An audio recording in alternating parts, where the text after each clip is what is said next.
Maintenant, je vais vous montrer comment vérifier les déclarations. On commence par la vérification de la déclaration du fédéral. Je monte en haut, aller sommaire de l'impôt. Je dois enlever tout d'abord ça. J'ai revenu d'emploi 22 087. J'ai déduction pour régime pension agréée, cotisation syndicale. Au Québec, c'est 10%.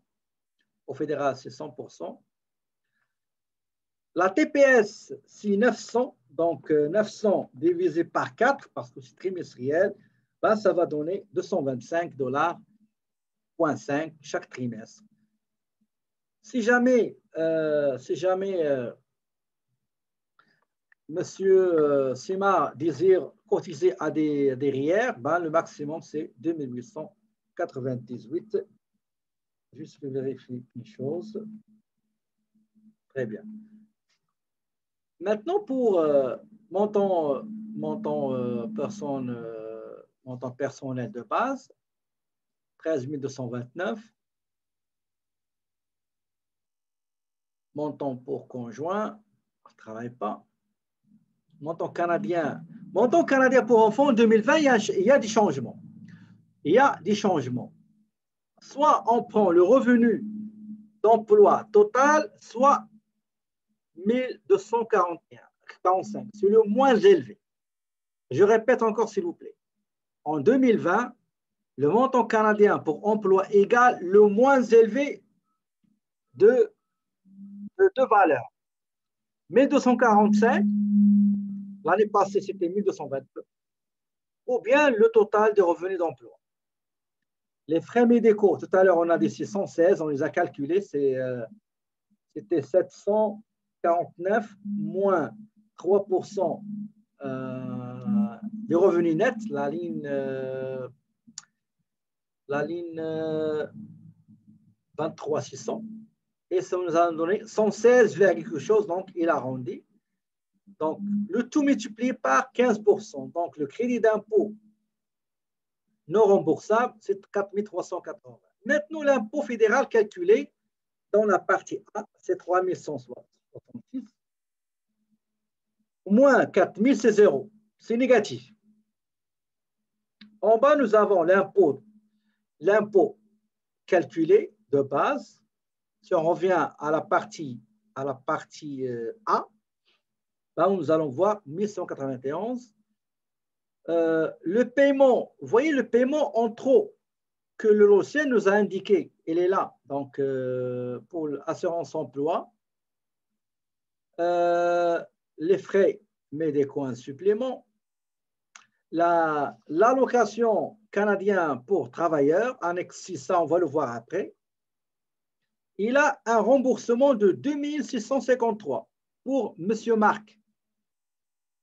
Pour voir la déclaration fédérale de sa femme, ben on va switcher ici, on va cliquer et on va nous demander est-ce qu'on va créer une nouvelle déclaration pour le conjoint. Je dis OK. Voilà pour madame. Je peux encore regarder ici, madame, il est là, Fatma. Je vais vous poser une question. Regardez celle de Marc. Qu'est-ce que vous voyez à la fin dans les résultats? Comparez-le avec le résultat de madame Fatma. Allez-y, je vous laisse 2 minutes pour me répondre. Donc, c'est comme ça qu'il faut lire les résultats. Donc, je vais dire à Marc qu'il a un remboursement de 2653. OK? On va rester chez Marc. OK, on va rester chez Marc pour ne pas faire perdre. On lui a dit on dit à Marc qu'il aura un remboursement de 2653. OK? Quoi d'autre?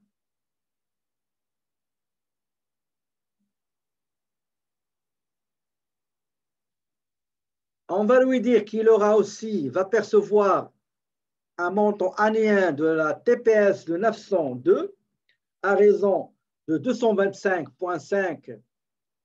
Parce que dans l'examen, vous aurez cette question. Analyser et donner un résumé au client. Ça, vous l'aurez dans l'examen, tout simplement. Ça sert à quoi? Préparer une déclaration et ne pas expliquer à votre client. Anyway, donc je reviens. Il y aura un montant de TPS de 902 à hauteur de 225,5. Et si jamais elle désire faire une cotisation au régime enregistré d'épargne retraite, ben, le maximum qu'il peut faire, c'est 2895.